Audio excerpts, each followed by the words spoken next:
இந்திய விண்வெளி ஆய்வுகள் பார்த்திங்கன்னா சமுதாயத்துக்கு தேவையான பல திட்டங்கள் வந்து சிறப்பாக போயிருக்கு. 50க்கு மேற்பட்ட செயற்கைக்கோள்கள் வந்து தொலை தொடர்பு, அதே மாதிரி பருவநிலை மாற்றத்துக்கானது, அதே மாதிரி நேவிகேஷன் இடமறிதலுக்கானது, அப்படி எல்லா வகையான செயற்கைக்கோள் வந்துச்சு. அடுத்தது நம்ம வந்து நிலவுக்கு போகிறது, செவ்வாய்க்கு போகிறது, அதையும் கொண்டு நிர்ணயிச்சோம். நிலவில் பத்திரமாக துருவப்பகுதியில் இறங்குறதும் நிரூபிக்கப்பட்டிருக்கிறது. அந்த சந்திரயான் 4 வந்து அங்கே போய் இறங்கி பத்திரமாக கல்லுமண் கொண்டு வருவதற்கான அந்த திட்டம் உருவாகி போயிட்டுருக்கு.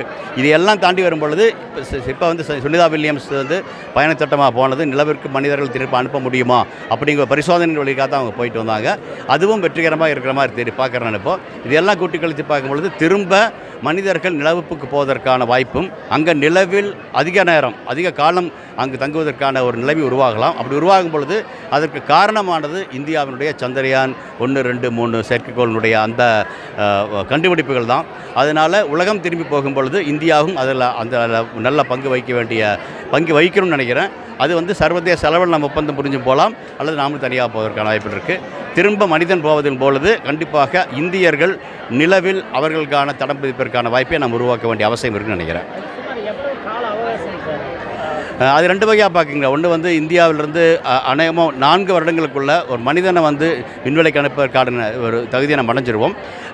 அதே சமயத்தில் மற்ற நாடுகள்லாம் சேர்ந்து இப்போ ஜப்பான் கூட சேர்ந்து கூட திரும்பி நிலவில் பணிபுரிவதற்கான வாய்ப்பு உருவாகிட்டு இருக்குது. இந்த வகையில் சர்வதேச அளவில் எடுத்துகிட்டு போனோம்னா நம்ம வந்து அநேகமாக இன்னும் 10 வருடங்களில் நம்ம இந்தியர்கள் நிலவுக்கு போவதற்கான வாய்ப்புகள் உருவாக்க முடியும். ஓகே. அடுத்தது பார்த்திங்கன்னா செயற்கை நுண்ணறிவுங்கிறது சிறப்பாக வருது. ஆனால் அதை வந்து நம்ம சரியாக புரிஞ்சு படிக்க வேண்டிய அவசியம் இருக்குது. அது ஒன்று ஆசிரியர்களும் சரி, கல்விக்கூடங்களும் சரி, அரசும் சரி, எப்படி மாணவர்களுக்கு அது உபயோகப்படுத்த வேண்டது. அதாவது கல்வியினுடைய தரம், கற்றலினுடைய தரம் உயர்த்துவதற்காக இருந்துச்சுன்னா சரியாக இருக்கும்.